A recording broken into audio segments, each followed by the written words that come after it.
먼저 그의 나라와 의를 구하여 증거를 갖자. 할렐루야. 오늘은 교회의 기둥을 세우라, 교회의 기둥을 세우라 라는 제목으로 하나님 말씀을 증거하도록 하겠습니다. 우리 각자에는 모두 다 기둥들이 있습니다.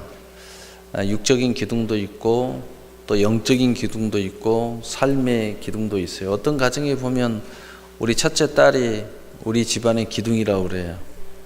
또 어떤 사람은 나에 대한 이 통장이 기둥이라고 해요. 이 통장이 기둥이라는 사람이 있습니다. 어떤 사람은 나는 이 집 하나 믿고 산다 하면서 평생 어떻게 집을 하나 장만했는데 그 집이 자기 인생의 기둥이라고 여기는 사람이 있습니다. 어떤 사람은 나는 내가 가지고 있는 지식 또는 특별한 기술 이런 것들을 나의 기둥으로 여기고 거기에 적극 투자하고 또 그것을 세워나가는 것을 보게 됩니다. 그럼 우리 신앙생활에 있어서 기둥을 몇 가지 이야기해 보면은 바로 우리 신앙생활에 있어서는 바로 말씀과 기도라는 기둥이 있습니다. 또 은혜와 진리라는 기둥이 있습니다. 또 율법과 복음이라는 기둥이 양대산맥으로 항상 우리 앞에 있습니다. 또 우리는 믿음을 이야기할 때 항상 행동이라는 기둥이 따라옵니다.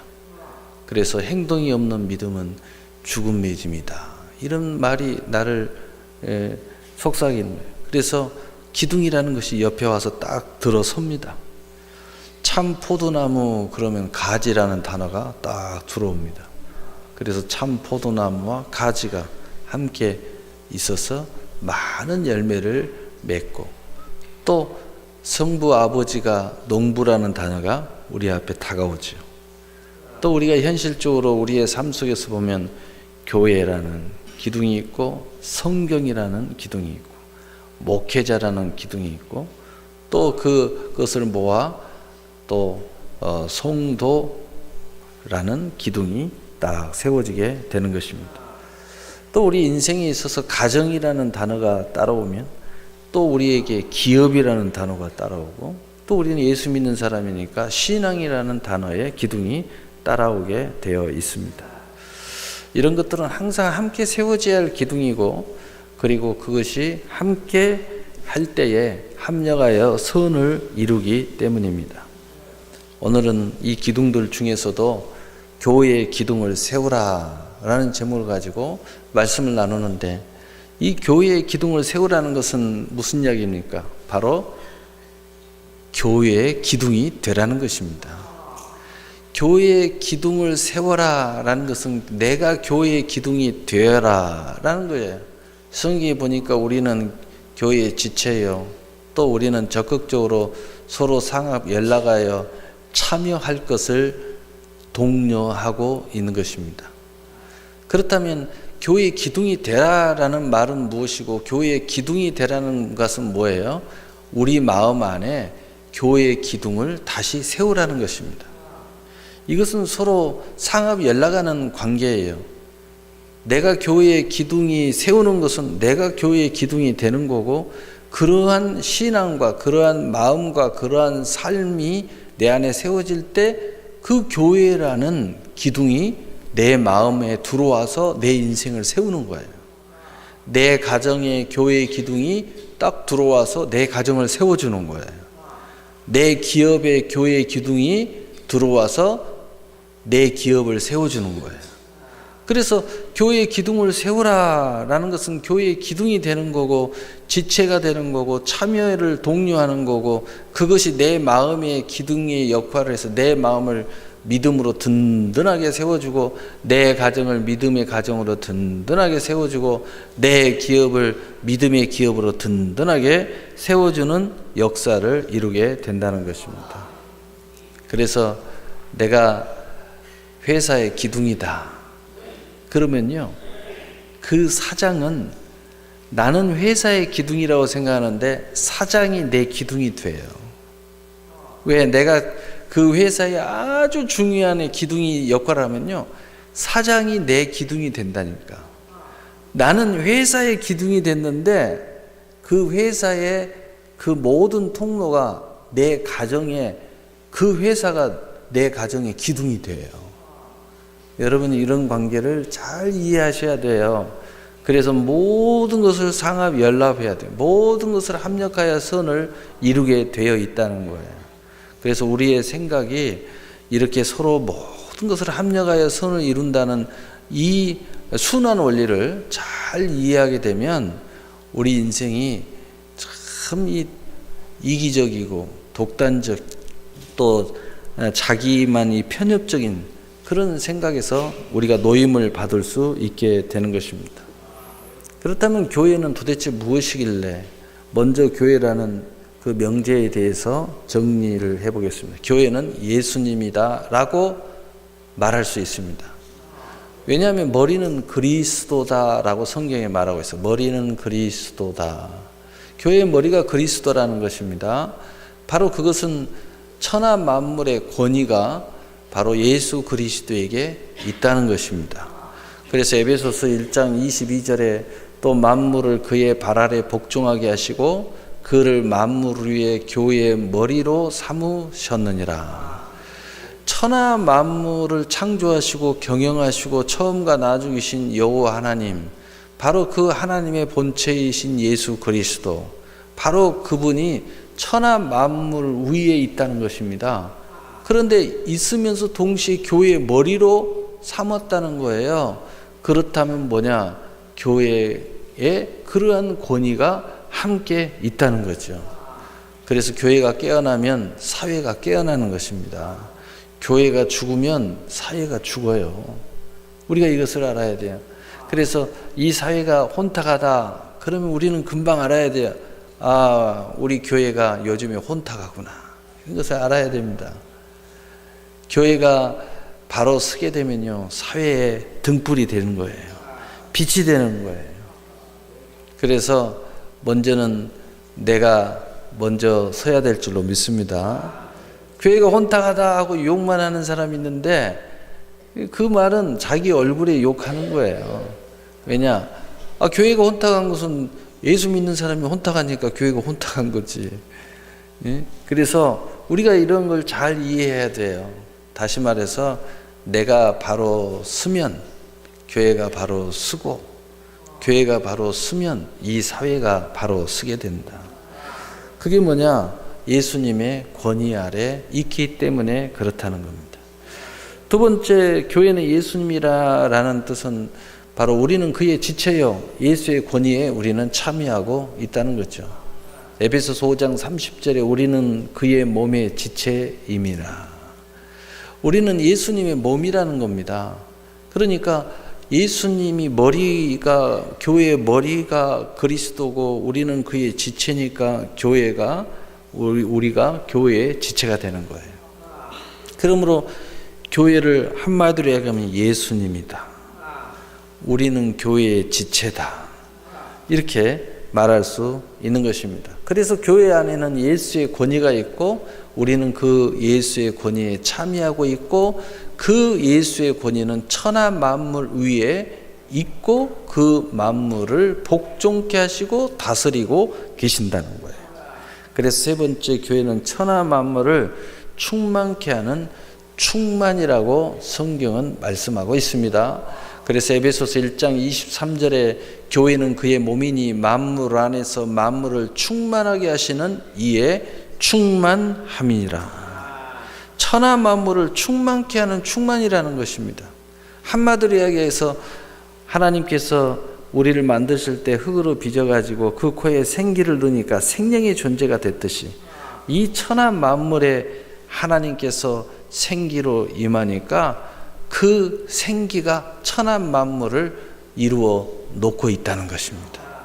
이것을 성경이 굳이 표현하면 예수님께서 마태복음 28장 18절 이하에서 20절에 내게 하늘의 권세와 땅의 권세가 내게 있노니 라고 말하면서 내가 세상 끝날까지 너희와 항상 함께 있으리라 라고 말씀했듯이 바로 이 하늘과 땅의 모든 권세가 바로 이 천하 만물을 충만케 하시는 공급이 된다는 것입니다. 바로 교회에는 그런 권위가 있고 능력이 있고 우리는 그 권위와 능력과 또 그 충만함에 우리는 참여하고 있다는 것입니다. 그래서 우리가 이 영적인 의미가 우리가 믿음 안에서 잘 이루어지게 된다면 이 교회 안에 마치 실로암 물가에 쑥 들어와서 치료를 받는 것처럼 이 놀라운 충만함이 교회 안에 있는데 이 영적인 이 충만함의 흐름이 우리 교회 안에 충만하게 임하여 있을 때 우리가 이 교회 안에 쑥 들어오면은 우리가 영적으로 혼적으로 육적으로 충만함을 얻게 된다는 것이죠. 천한 만물을 충만케 하는 충만함이 내 안에 있으니 가정에 가도 충만함이 임할 것이고 직장에 가도 충만함이 임할 것이고 또 내가 세상에 누구를 만나도 그 사람이 나로 인하여 충만함을 얻게 될 것입니다. 이 말은 좀 더 쉽게 이야기하면 예수님께서 요한복음 10장 10절에 내가 온 것은 생명을 얻게 하고 더 풍성히 얻게 하려 하심이라. 내가 가는 곳에 생명을 얻게 하는 역사가 일어나고 더 풍성한 열매를 얻는 역사가 일어나게 될 것이라는 거예요. 그래서 어떤 사람은 죽이는 역할을 하고 깨는 역할을 하고 파괴하는 역할을 하고 정죄하는 역할을 하고 판단하는 역할을 하고 들치는 역할을 한다면 우리 참된 그리스도인은 바로 생명을 얻되 풍성히 얻는 역할, 위로의 역할을 하고 격려의 역할을 하고 죄를 덮어주는 역할을 하고 용서를 하는 역할을 하고 또 이 평화의 역할, 화평의 역할을 하고 그리고 죽는 사람을 살려주는 역할을 하고 할렐루야. 이런 역사가 일어나는. 그래서 여러분이 성령 충만하면 입술을 열면 하나님의 영광과 찬송과 감사와 또 놀라운 복음이 계속 흘러나오게 될 줄로 믿습니다. 자, 그렇다면 교회는 천하 만물을 충만케 하는 권능의 역사임을 우리가 이제 충분히 이해가 됐습니다. 그러므로 우리도 교회에 잘 상합 연락하여 우리가 지체로서 우리가 서로 합력하여 선을 이루고 머리 되신 그리스도 우리는 그 지체로서 합력하여 선을 잘 이루면 천하 만물을 충만케 하는 권능이 우리 안에도 흐르게 되어 있고 또 그 흐름을 가지고 우리가 어디를 가든지 그 놀라운 역사가 일어납니다. 그래서 창세기 1장 28절에 생육하고 번성하고 충만하고 정복하고 다스려라 라는 역사가 일어나게 되는 것입니다. 이것을 우리에게 성경은 믿음이라고 말합니다. 그래서 예수님께서 내 믿음대로 될지어다 할 수 있거든. 무슨 말이냐? 믿는 자에게는 능치 못함이 없느니라 라고 말씀하고 있는 것입니다. 그러므로 우리가 이 권능에 대해서 조금 알아보면은 첫째로 우리가 그의 지체로 참여하는 교회의 권능은 어떤 것인가 라는 것을 몇 가지를 짚어보면 첫째로 생명을 얻되 더 풍성히 얻게 함에 우리는 참여하게 되어 있다는 것입니다. 그래서 요한복음 10장 10절에 도둑이 오는 것은 도둑질하고 죽이고 멸망시키는 것뿐이요 내가 온 것은 양으로 생명을 얻게 하고 더 풍성히 얻게 하려는 것이라. 예수님이 오신 것은 바로 이러한 같이 생명을 얻어도 풍성히 얻는 역사를 이루게 된다는 거예요. 우리가 예수 안에 있고 예수님과 동행하고 예수님의 지체가 되고 예수님의 천하 만물을 충만케 하는 충만의 역사가 우리 안에 아낌없이 흘러간다면 우리의 삶은 당연히 그렇게 된다는 거예요. 우리의 입술도 그렇게 되고 우리의 생각도 그렇게 되고 어떤 사람은 꿈자리가 안 좋다는데 꿈자리가 안 좋으면 안 돼요. 왜냐하면은 이러한 역사가 꿈에도 일어나야 돼요. 여러분이 어제 저녁에 안녕히 주무셨지요? 근데 아침에 눈을 뜰 때 얼마나 행복한 표정을 하셨습니까?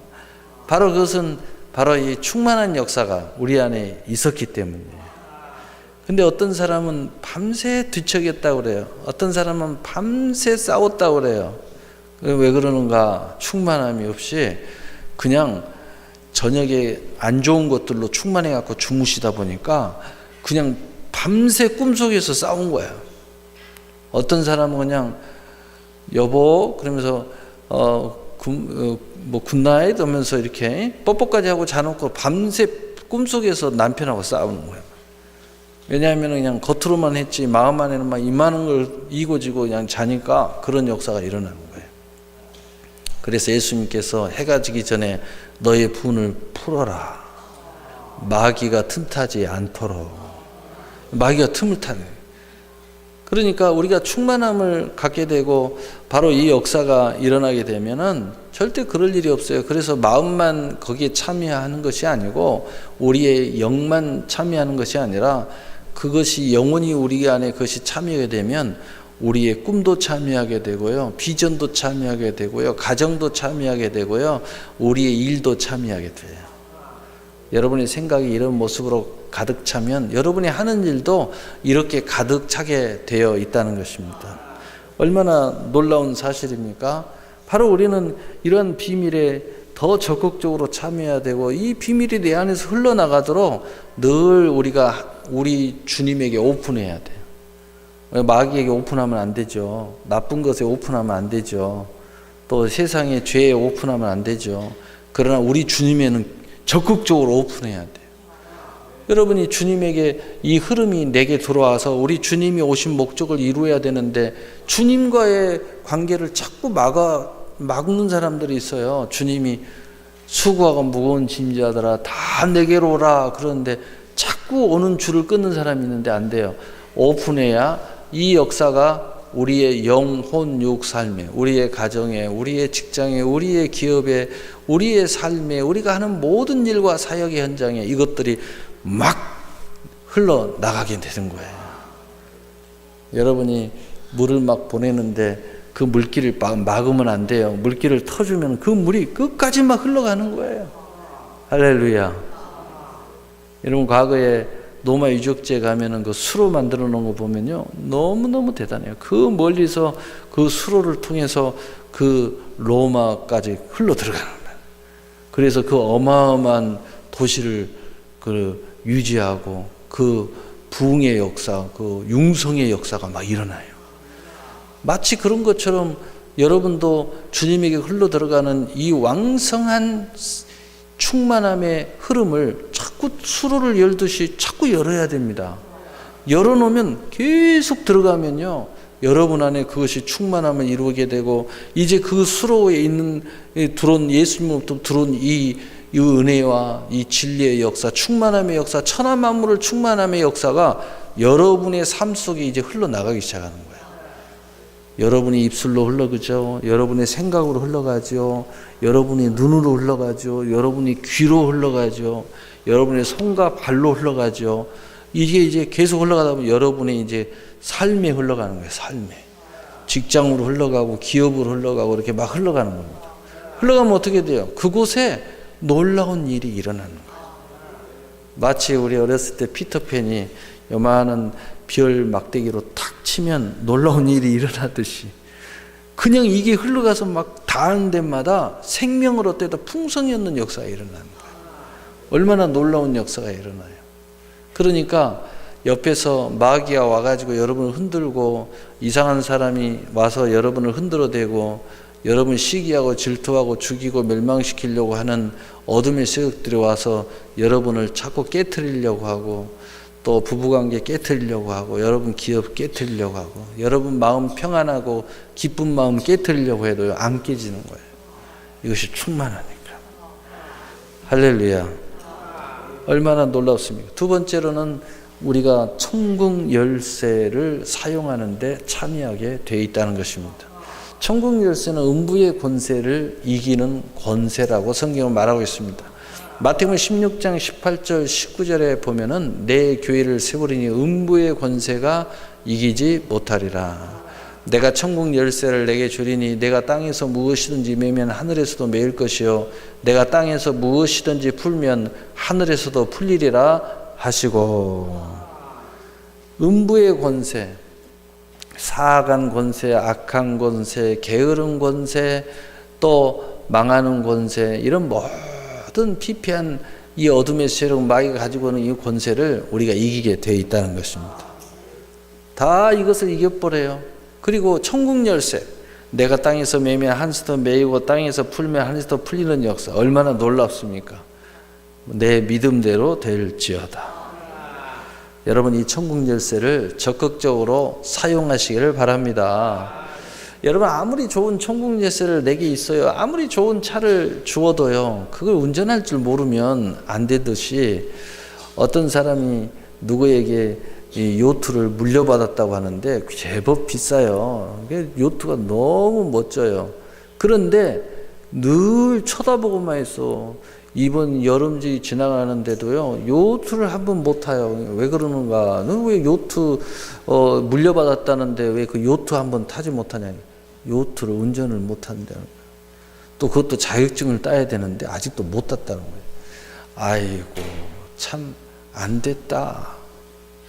그래가지고 그냥 임대 사업자한테 맡겨서 임대한다는 거예요. 야, 참 그 좋은 걸 그 임대하고 자기는 타보지도 못하고. 여러분, 천국 열쇠를 하나님 우리에게 주셨는데 사용도 제대로 못하면 안 됩니다. 이 천국 열쇠를 마음껏 사용하셔야지. 예, 그러려면은 여러분이 성경 말씀을 주야로 묵상하라고 그러잖아요. 늘 근신하여 깨어 기도하라고 그러잖아요. 열심히 들을 귀를 열고 들으라고 그러잖아요. 그래서 믿음은 들음에서 나며 그리스도의 말씀으로 말미암으니라. 그래서 이 천국 열쇠는요, 영적인 마치 칼과 같아서 갈고 닦아야 돼요. 갈고 닦지 않으면 녹이 슬어 가지고 사용할 수가 없어요. 그래서 일단 천국 열쇠의 가장 기초는 기도잖아요. 기도. 그래서 기도를 열심히 해야 돼요. 그래서 기도가 부족할 때는 열심히 교회 나와서 기도하고, 기도가 훈련이 되면 어디서도 다 기도할 수 있으니까 열심히 기도해야 될 줄로 믿습니다. 세 번째로는 진리의 기둥을 세워서 참 자유에 참여하게 되어 있다는 것입니다. 진정한 자유에 참여한다는 거예요. 바로 그것이 교회의 역할이라는 겁니다.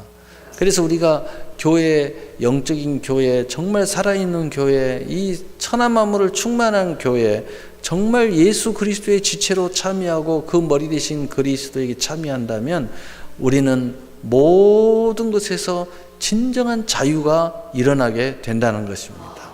진리로 말미암아 진정한 자유가 일어나게 된다는 거예요.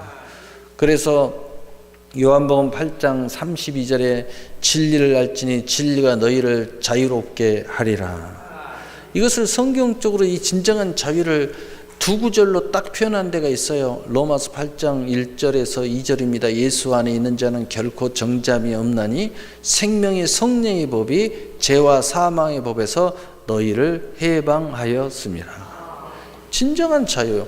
이 두 구절이 우리 인생의 모든 것에서부터 자유함을 말하는, 죄에서 자유, 가난에서 자유, 문제에서 자유, 근심에서 자유, 질병에서 자유, 수고와 무거운 짐에서 자유, 마귀, 사탄, 예뱀에서부터 자유, 온갖 귀신들에게서부터 자유, 모든 것에서 자유. 하나님의 심지어는 심판에서부터 자유, 저주에서부터 자유.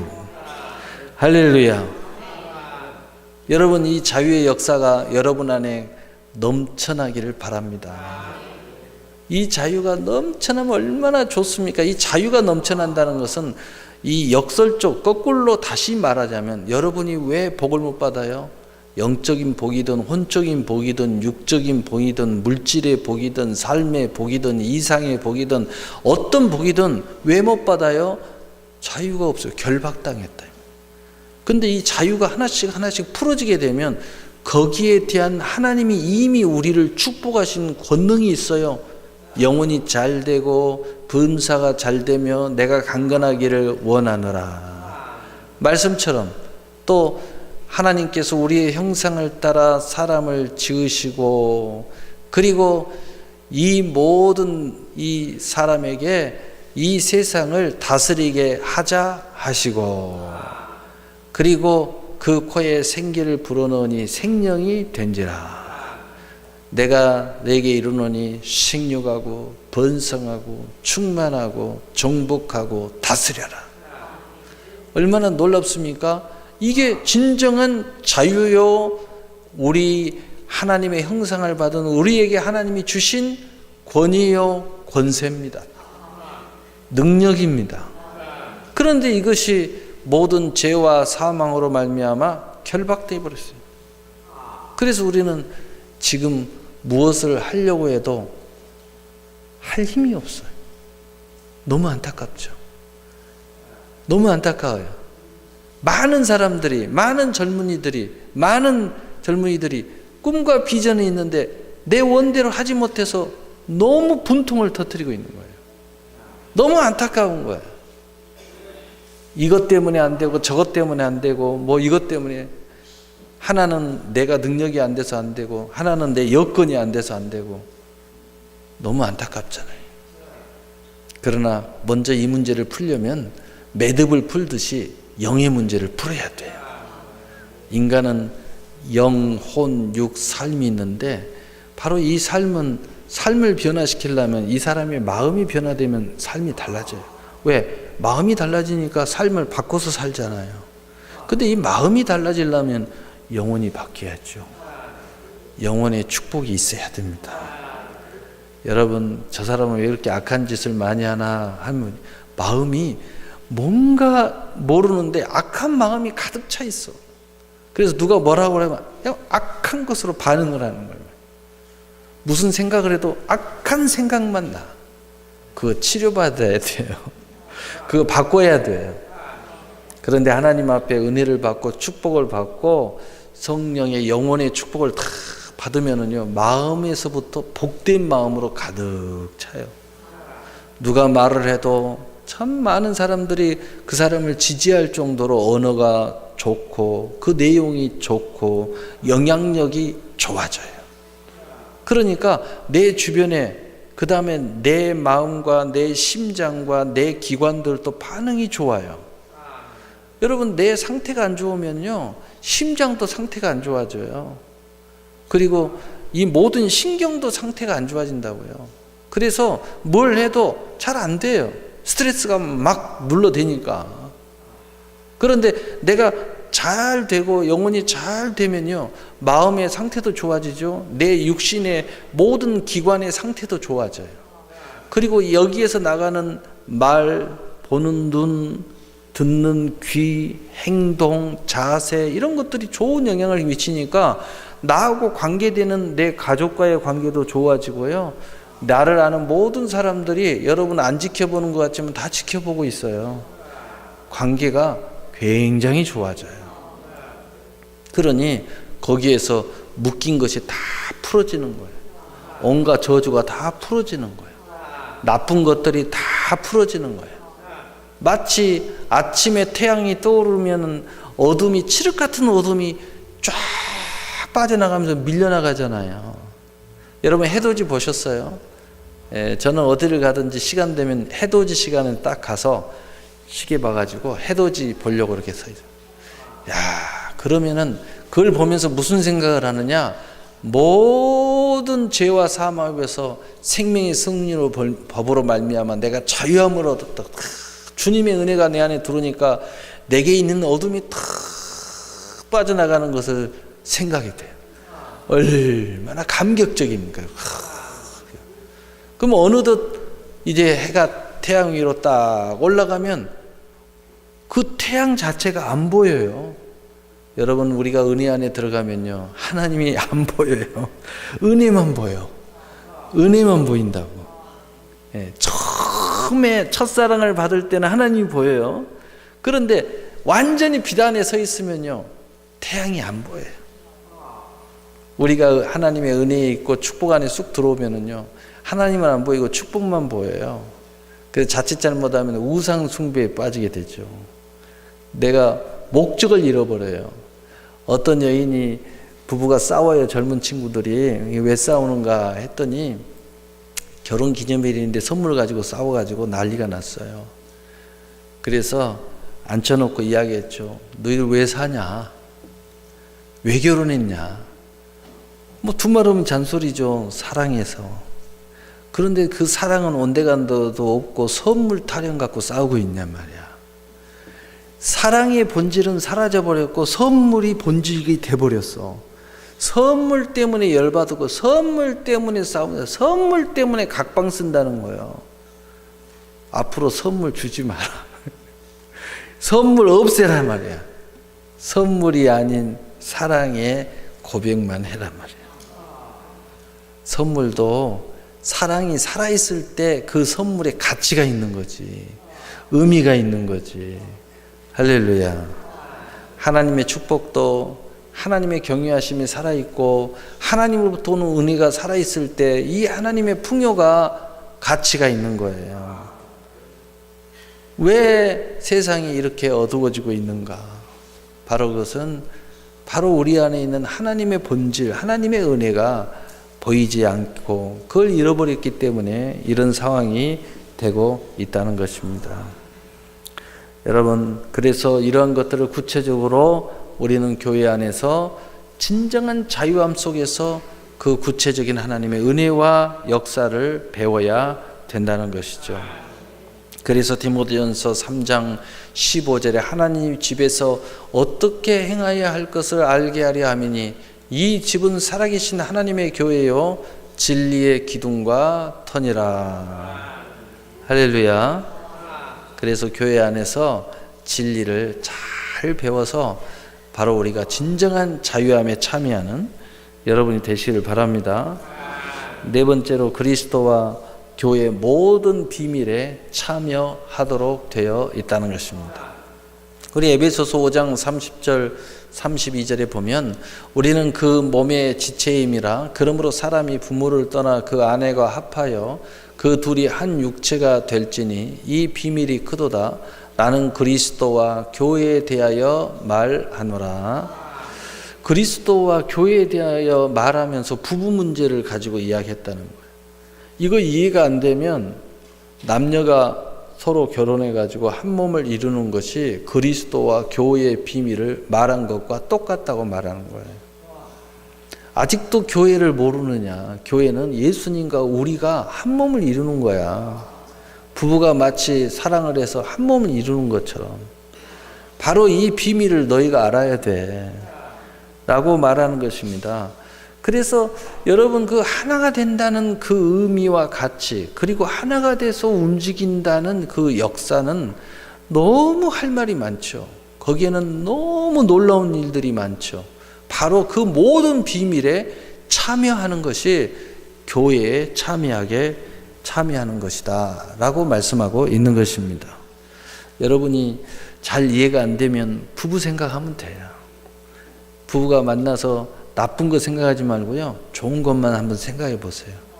바로 그리스도 우리가 하나 되어서 이 좋은 역사를 위하여 하나님이 우리를 이렇게 창조하셨고 또 교회라는 것을 이 땅에 마지막 보루로 세우셔서 바로 영적으로 머리는 그리스도고 우리는 그의 지체가 돼가지고 이 마지막 세상을 넉넉히 감당하고 승리하도록 만들었다는 겁니다. 바로 그 안에서 우리가 알지 못하는 크고 작은 모든 비밀이 공급되어지고 참여되어질 것을 말씀하고 있는 것입니다. 다섯 번째로 하늘의 지혜에 참여하도록 되어 있다는 것입니다. 하늘의 지혜에 참여하고요. 먼저 에베소 3장 10절을 우리 읽어보면 이는 이제 교회로 말미암아 하늘에 있는 통치자들과 권세자들에게 하나님의 각종 지혜를 알게 하려 하심이니. 여러분 당연한 거 아십니까? 원리적으로 말하면 머리는 그리스도 우리는 그의 지체다. 그럼 이렇게 딱 이렇게 붙어 있다. 내 머리가 내 몸에 붙어 있으면 이 사람 머리의 모든 영향권 안에 우리가 있는 거예요. 이 머리 안에 영향권이 모든 영향권 안에 있다 보니까 이 몸은 이 머리의 영향권 안에 다 참여하도록 되어 있다는 것입니다. 얼마나 놀라운 이야기십니까? 그러니까 우리가 이 하늘의 모든 지혜, 예수님의 모든 지혜에 우리는 자동적으로 참여하도록 되어 있다는 것입니다. 그러므로 이제 말합니다. 참여한 교회 권능으로 합력하여 선을 이루어야 된다 라고 우리 교회에 하나님 주님이 명령하시는 거예요. 그래서 로마서 8장 28절에 우리가 알거니와 하나님을 사랑하는 자 곧 그의 뜻대로 부르심을 입은 자들에게는 모든 것이 합력하여 선을 이루느니라. 우리는 부름을 받았어요. 우리 교회를 부름을 받았으니까 이제는 이 합력하여 선을 이루는 명령에 응답하셔야 된다는 것입니다. 그러므로 성경은 절대로 이 좋은 날에 이 좋은 교회, 우리가 예수님의 지체로서 절대로 첫째 거치는 자가 되지 말아라. 여러분, 절대 제가 늘 이야기했죠. 연극을 이렇게 하면은 연극을 보다 보면 주인공이 있고 또 거기에 꼭 반대되는 악인이 나오잖아요. 또 거기에 구경꾼들이 있고 또 이쪽 편 저쪽 편이 있어요. 그 다음에 또 한 무리는 거기서 또 자기가 율법이 돼갖고 판단하는 무리가 또 나타나요. 그런데 제가 늘 이야기하잖아요. 어떻게 하든 간에 이 연극은 시작되고 끝나게 돼 있다. 그러면 그걸 본 관객은 하나님이신데 하나님이 그 연극을 평가를 한다 이 말이에요. 그랬을 때 우리는 어떤 역할을 할 것이냐. 여러분, 이왕이면은요 주인공이 되시길 바랍니다. 또 주인공이 못 되더라도요 선한 역할을 하시기를 바랍니다. 어차피 이 연극은 시작됐으면 끝나게 되어 있어요. 우리 주변에서 지금 우리가 이렇게 살고 있어요. 여러분 뭐 직장 다니는 사람 직장 또 뭐 여러 가지 환경에 살고 있는데 그 환경 안에도 가만히 살펴보면요 선한 사람이 있고 좋은 역할을 하는 사람이 있고 악한 역할을 하는 사람이 있고 여러 가지 역할을 하고 있어요. 여러분 이왕이면은요 좋은 역할을 하세요. 왜냐? 하나님이 우리를 그런 역할로 불렀다고 성경은 말하고 있어요. 베드로전서 3장 9절 10절에 보면요 하나님은 악을 악으로 욕을 욕으로 갚지 말고 도리어 복을 빌라 이를 위하여 너희를 불렀나니 이는 너희로 하여금 하나님의 유업을 얻게 하려 하심이라. 축복하라고 우리를 불렀대요. 그러니까 우리는 다 이게 축복하는 사람이 돼야 돼. 저주하는 사람 되면 안 돼요. 시비 거는 사람 되면 안 돼요. 남의 죄를 자꾸 들추는 사람들 되면 안 돼요. 정죄하는 사람 되면 안 돼요. 회방하고 깨트리고 찢고 이런 사람 이런 역할을 하면 안 돼요. 그건 마귀야 마귀. 그래서 마귀의 그 원어적인 이름은 여러 가지가 있지만 그 중에 하나가 디아볼로스라는 이름이 있어요. 그건 뭐냐? 사분오일 찢어버리다, 흩어버리다. 그러니까 여러분이 안 좋은 어둠의 역사가 일어나면요 마음이 막 분열이 돼가지고 막 마음이 흩어져요. 그런데 좋은 성령의 역사하면 마음이 자꾸 모아져서 하나가 돼요. 내 마음이 하나가 되고 가정이 하나가 되고 기업이 하나가 되고 교회가 하나가 돼요. 여러분 그래서 잘 되는 그 모임을 보면은 잘 하나가 되는 모습이에요. 근데 좀 문제가 많은 모임을 가보면 왜 이렇게 다툼이 많고 싸움이 많고 또 편가르기가 많고. 그래서 성경은 편가르는 것을 당짓는다고 성경은 표현하고 있어요. 그래서 너희가 당짓지 말라. 교회 안에는 편가르지 말라는 거예요. 편가르는 것은 하나님 뜻이 아니라는 겁니다. 우리는 다 하나예요. 그 안에 좀 더 신앙이 좋은 사람이 있고 조금 부족한 사람이 있고 초신자도 있고 이런 모습은 있지만 우리는 다 예수 안에 하나가 돼야 된다는 거예요. 그래서 두 번째로는 많은 사람의 유익을 구해야 된다는 거죠. 세 번째 그들로 구원을 받게 하라라고 말씀하고 있어요. 그래서 고린도전서 10장 32절 33절에 유대인들에게나 헬라인들에게나 하나님의 교회나 거치는 자가 되지 말고 나와 같이 모든 일에 모든 사람을 기쁘게 하여 자신의 유익을 구하지 아니하고 많은 사람의 유익을 구하여 그들로 구원을 받게 하라라고 말씀하고 있는 것입니다. 이제 마지막으로 이제 몇 가지 간증을 하고 오늘 말씀을 마치려고 합니다. 교회의 권능에 참여하는 사람, 천하 만물을 충만케 하는 충만함에 참여하는 사람들에 대해서 몇 가지 간증하고 마치려고 합니다. 먼저는 성경 안에 간증을 좀 하면 성전 건축할 마음을 가진 다윗을 하나님이 축복하시는 것을 보게 됩니다. 성전 건축한, 하나님은 성전 건축할 마음을 가진 다윗을 축복하셨습니다. 다윗은 자신을 사랑하고 충직한 부하를 죽이고 그의 아내를 취하는 죄인이요, 자신이 왕국의 영광을 받기 위하여 수를 헤아린 죄인이며, 또 하나님의 죄인이지만 하나님의 뜻을 위해서라면은 절대 순종하고, 또 사울이 자신을 죽이려 해도 또한 사울을 죽일 기회가 여러 번 있을 때에도 하나님께서 기름 부은 사울을 죽일 수 없다고 하면서 하나님께서 하실 것이라고, 그리고 그 항상 죄 속에 절대 회개하는 다윗이었습니다. 여러분, 다윗에게 입장에서는요, 사울은요, 자기를 죽이려고 하는, 또 이미 하나님의 신이 떠난 사울랑 무슨 가치가 있습니까? 그럼에도 불구하고 다윗은 절대로 자기가 정죄하지 않습니다. 사울의 죄를 들추지도 않습니다. 하나님이 기름 부은 자, 하나님이 걷어 가실 거라는 거예요. 그것이 다윗의 신앙이었어요. 요즘 성도들 보면 무서울 정도예요. 거침없는 언어, 거침없는 판단, 거침없는 정죄, 정말 무서울 정도죠. 예. 그러나 다윗은 그렇지 않았다는 거죠.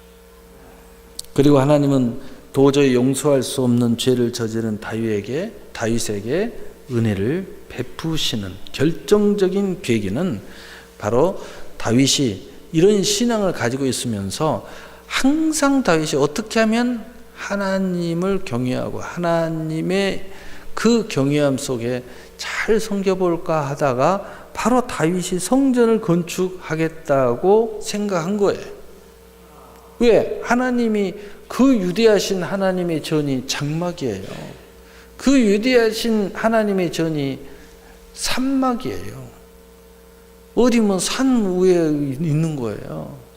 그러니 자기는 왕궁에 있는데 하나님의 전을 멋지게 져가지고 하나님 앞에 좀 드리면 좋겠다, 이렇게 생각한 거예요.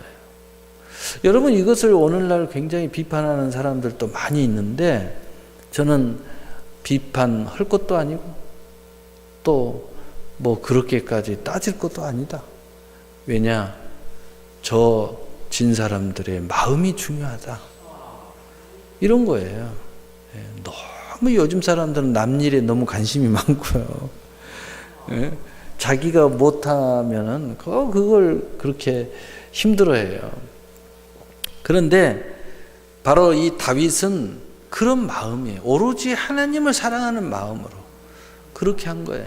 여러분도 여러분 자식들 사랑하면 좋은 옷 입혀주잖아요. 좋은 음식 사주잖아요.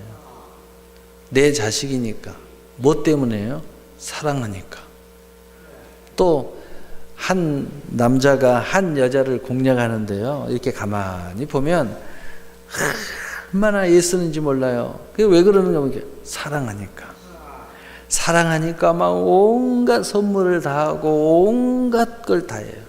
그래도 아깝지가 않아요. 다윗은 그런 마음이었어요. 그런 마음을 가지고 성전을 건축하고 또 하나님 앞에 헌신하는 것을 판단하고 비판하고 정죄하는 것은 온당치 않아요. 중요한 것은 하는 사람이 기쁘다는데 뭔 말이 많아요, 그렇게. 그리고 더 중요한 것은 자기 걸로 한다는데 왜 그렇게 말이 많아요?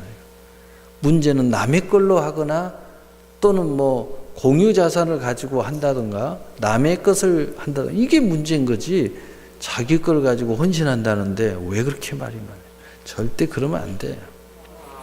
열왕기상 8장 18절에 보면 여호와께서 내 아버지 다윗에게 이르되 내가 내 이름을 위하여 성전을 건축할 마음이 있으니 이 마음이 내게 있는 것이 좋도다. 하나님이 이 마음을 굉장히 좋게 생각하셨다는 거예요. 여러분, 우리 하나님을 경외하는 사람들이죠. 하나님을 믿는 사람들이죠. 하나님이 좋다는데 말 함부로 하면 안 돼요. 하나님이 좋다는데. 하나님이 좋다는데. 이 성전을 건축한 솔로몬에게는 다윗의 아들로 성전을 건축할 자로 전무후무한 축복 그러면 뭐 솔로몬, 타락 그래도 솔로몬. 하여튼 솔로몬은 넘버원을 가진 게 많아요. 또 부모의 사랑하면 솔로몬. 또 자식들에게는 못할 짓을 한 사람 그러면 솔로몬. 솔로몬은 일본이 굉장히 많습니다. 근데 솔로몬이 너무 축복을 많이 받다 보니까 안 좋은 것도 일본한 것 같아요. 그런데 이 솔로몬에게 하나님께서 함께할 것을 말씀하고 있어요. 열왕기상 9장 1절 3절에 보면 솔로몬이 여호와의 성전과 왕궁 건축하기를 마침에 자기가 이루기를 원하던 모든 것을 마친 때에 여호와께서 전에 기브온에서 나타나신 같이 다시 솔로몬에게 나타나사 여호와께서 그에게 이르시되 내 기도와 내가 내 앞에서 간구한 바를 내가 들었은즉 나는 내가 건축한 이 전을 거룩하게 구별하여 내 이름을 영원히 그곳에 두며 내 눈길과 내 마음이 항상 거기에 있으리니. 여러분, 이 성전이 건물로 되었다고 우상 아닙니다. 구별된 곳. 이곳에 하나님이 계신다는 거예요. 우리 마음에만 있는 게 아니고 이곳에 하나님의 눈길이 있다는 겁니다. 이곳에 하나님의 이름을 영원히 둔다는 거예요. 그래서 우리는 성전에 모으면 여호와의 이름을 부르고 있는 거예요. 하나님이 그렇게 만들었다는 겁니다. 이 여호와의 이름을 이곳에서 계속 부르도록 만들었다는 거예요. 하나님의 눈길이 이곳에 있다는 거예요. 마음이 이곳에 있다는 겁니다. 얼마나 놀라운 일이에요. 그래서 우리가 이것을 꼭 기억해야 됩니다. 그리고 함부로 판단하거나 함부로 말하면 안 돼요. 하나님이 기뻐하셨다는 사실을 꼭 기억하셔야 돼요. 그래서 우리가 꼭 알아야 될 것은 뭐냐면 바로 이스라엘 백성이 애굽에서 세상을 위해 싸울 때에는 세상의 노예가 되더라. 정욕을 위해서 싸울 때는 광야에서 유리하고 있더라. 그런데 하나님의 나라를 위해서 싸우니 가나안을 정복하고 하나님의 영광과 존귀와 기업을 갖는 그 정복하는 당사자가 되더라는 거예요. 여러분은 무엇을 위해서 싸울 것입니까? 무엇을 위해서 힘쓸 거예요? 여러분, 그것에 따라 우리 인생의 결과는 달려진다는 것입니다. 여러분, 교회를 위해 헌신하는 월드 디즈니를 하나님은 축복하시는 것을 우리가 볼 수 있었습니다. 월드 디즈니의 이 미키 마우스의 탄생 일화에 대해서 우리는 몇 번 이야기했지만 이 하나님의 역사는 떠들고 떠들어도 좋습니다. 이 월드 디즈니의 젊은 시절은 몹시 가난했다고 합니다. 숙식을 해결할 방한칸도 없어가지고 남의 짐 차고의 한 귀퉁이에 먹고 자는 일을 해결했다고 그래요. 하지만 그는 자신의 환경을 비관하지 않고 즐거운 마음으로 밤새 그린 그림을 들고 유명 신문사 편집국장에 찾아가 사파를 그리고 해달라고 요청할 정도로 패기가 넘치는 젊은이였습니다. 물론 당시에는 무명이었던 월드 디즈니에게 덥석 사파를 맡길 신문사는 아무데도 없었습니다. 하지만 그는 늘 희망을 버리지 않고 열심히 그림을 그렸습니다. 그가 기거하는 차고에는 동거자가 있었는데 바로 생쥐였습니다. 그는 쥐구멍으로 드나드는 생쥐를 친구처럼 여겼다고 합니다. 비록 자신이 먹을 것도 부족한 형편이었지만 그는 빵 몇 조각을 떼어서 생쥐에게 줄 만큼 마음이 너그러웠습니다. 그는 늘 그러는 중에도 교회에 나가 저는 저에게 주신 꿈을 포기할 수가 없습니다 라고 하나님 앞에 기도했다고 그래요. 그래서 비록 생쥐와 함께 사는 이 차고의 고단한 삶을 포기할 수가 없었습니다. 소위 우리나라로 보면은 내가 이걸 포기하지 못하니까 이 도심 생활을 포기하고 시골로 내려가는, 절대 못 내려가는 거예요. 끝까지 도시 생활을 하면서 꿈을 이루겠다고 버티고 있는 거예요. 저에게 이 기회를 포기하지 않게 하옵소서라고 기도하면서 자신이 할 수 있는 것은 뭐 가진 것도 없고 아무것도 없으니 헌금도 제대로 못 드리고 하니까 자기가 갖고 있는 그림이니까 교회 안에서 그림을 통해서 봉사활동을 하는 거예요. 그리고 그 고단한 마음에 꿈을 그려 나갔다고 합니다. 그러던 어느 날 그는 문득 생쥐를 보며 생각했습니다. 모델료도 없고 하니까 그 생쥐를 생각하면서 그림을 그리기 시작했어요. 자기 모델은 생쥐였어요. 그날 이후 그는 스케치북에 온통 생쥐 그림만 담겼습니다. 어느 날 콘테스트에 나가서 그 생쥐 그림을 냈는데 당선이 되었고, 그 결과 시간이 흘러서 그는 미키 마우스라는 캐릭터로 만화 영화까지 만들게 되었습니다. 그것은 대성공이었습니다. 세계의 아이들은 미키 마우스 캐릭터와 박힌 옷을 입고 미키 인형을 가지고 놀았다는 것입니다. 그는 이 그림을 가지고 생쥐 때문에 거대한 거액을 벌게 되었습니다. 늘 그는 그 마음의 크리스찬이었기 때문에 이 축복을 많은 사람에게 유익으로 나눠주려는 생각을 가지고 있었어요. 그런데 특별히 어린아이들로 말미암아 돈을 많이 벌었기 때문에 내가 이 어린아이들에게 해줄 수 있는 게 뭘까? 이렇게 늘 생각하던 끝에 바로 월드 디즈니를 내가 만들어서 얘들에게 꿈과 희망과 놀이터를 제공해 줘야 되겠다. 이렇게 생각한 끝에 그는 전 재산을 들여서 그것을 만들기 시작했고, 좀 안타까운 것은 그가 살아있는 동안에 그 완공을 보지 못하고 그는 중간에 이제 하늘로 떠났고, 그 아내와 그의 목사와 함께 감격적인 예배를 드리면서 그의 일화에 대해서 그 날에 예배 드리는 날에 그 개관식의 날에 이런 이야기를 했다고 합니다. 그래서 바로 그 유명한 디즈니랜드가 탄생하게 된 것입니다. 우리가 교회 인생을 걸고 나오는 누디아를 축복하는 것을 성경에 또한 살펴볼 수 있습니다. 누디아는 남편이 죽고 소망이 없었지만 교회에 목을 걸고 나온 바로 그 사람이에요.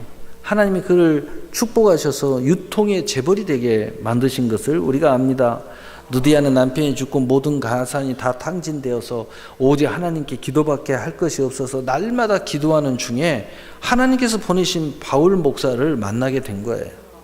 처음으로 예수님에 대한 복음을 듣게 됩니다. 그리고 그는 생각했습니다. 어떻게 하면 이 바울 사도를 통해서 예수님의 축복을 받을 수 있을까? 정말 그 메시아 예수님이 이 땅에 이미 오신 거라면 내가 그 예수 그리스도를 통해서 내가 무엇을 할 수 있을까 생각 끝에 좋지 않는 장소고 또 길가에서 복음을 전하는 바울 목사에게 자신의 집을 교회로 드리면서 좀 더 좋은 환경에서 복음을 전하게 하고 자신은 그곳에서 밥을 짓고 또 이 사역자들을 섬김으로써 좀 더 가까운 곳에서 복음을 듣기를 원했습니다. 그것을 요청할 때 바울은 허락했고 또 그렇게 했습니다. 결국은 그런 가운데에서 이 누디아는 믿음으로 성장하고 또 말씀으로 성장하고 또 신앙으로 성장해서 바울이 그곳을 떠날 때 그 교회를 맡기고 이렇게 갈 때 나중에 그 교회가 바울이 돌아왔을 때 그 기록에 보니까 한 30배로 더 부흥이 돼요. 그리고 그 곳에 여자 장로로서 세움을 받고 그리고 하나님께서 그를 축복하시사 그 남편이 했던 것은 비단 공장이었는데 자신은 비단 유통업을 시작해가지고 전무후무한 엄청난 축복을 받는 바로 그 교회가 빌립보 교회입니다. 그 빌립보 교회 리더자로서 중요한 동역자로서 그 당시 여자가 리더자가 된다는 것은 굉장히 어려운 환경이고 상황인데도 바로 루디아는 그 교회의 리더자로서 장로로서 또 바울이 없을 때는 목회자로서 그렇게 교회를 오히려 바울이 사역할 때보다 약 30배로 부흥시키는 그런 역사를 이루었다고 그래요. 여러분, 네 번째로 주의 종을 도와서 교회를 든든히 세우는 브리스길라와 아굴라를 교회 이야기하고 사역 이야기하는데 빼면 좀 아쉽죠. 이 브리스길라 아굴라 부부가 바울도와 교회를 세우니 지역에 세력 있는 자가 되더라는 것입니다. 이 브리스길라와 아굴라 부부는 바울 목사에게 은혜를 받고 그들은 마음을 바울과 함께 교회를 세우는데 적극적으로 나서기를 결단합니다. 이 부부가 바울의 거의 비서, 거의 몸종, 동역자, 또 때거리가 떨어지면 밖에 나가서 천막 짚는 기술로 좀 팔아가지고 와서 먹을 거 구해오고, 하여튼 엄청난 따라다니면서 엄청난 고생을 하면서 일을 했습니다. 그러는 중에 바로 하나님께서는 바울의 복음을 전하고, 또 바울이 많은 관계가 있는데 당시 로마 군대의 천막을 납품하는 통로가 열려가지고 거의 단번에 준 재벌이 되고, 너무나 바빠짐으로써 바울 목사는 이제 브리스길라 아굴라 부부가 사업이 너무 바쁘고 너무 이제 하니까 바울이 그런 이야기를 해요. 브리스길라와 아굴라야, 이제 에베소 교회에 머물면서 나를 도우라. 그들은 순종하여 에베소 교회에 충성하고, 바울이 교회를 세우는데 에베소 교회를 이제 몸을 담고 섬기면서도 바울이 어디를 가든지 쫓아다녀. 나중에 바울이 로마에서 순교할 때도 그 현장에 바로 브리스길라와 아굴라 부부가 있었습니다.